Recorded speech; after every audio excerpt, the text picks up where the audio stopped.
তোমরা সবাই কেমন আছো? ভালো আছো তো?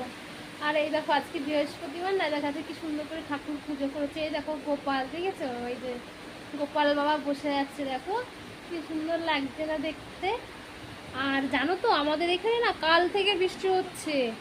দাঁড়াও তোমাদেরকে একটু দেখাই আমি। এই দেখো, সেই কাল থেকে বৃষ্টি হচ্ছে, জানো? আকাশে দেখো, আকাশে কি মেঘ হয়ে আছে, দেখেছো? ওই যে এই দেখো, দেখো কি জোরে জোরে বৃষ্টি পড়ছে। আর রূপকথা বই পড়ছে, জানো? ওদের 5 তারিখ থেকে পরীক্ষা তো, তাই ও পড়াশোনা করছে, খেয়ে উঠেই বই নিয়ে পড়ছে। দেখো এ বাবা, এই টাকা পড়তে বসেছে, দেখেছো? পরীক্ষার পড়া, খুব চাপ। আর যদি তোমাদের ভিডিওটা ভালো লাগে তাহলে লাইক কমেন্ট করো, আর আমার চ্যানেলটাকে একটু সাবস্ক্রাইব করে দিও। আর কিছু চাই না। টাটা।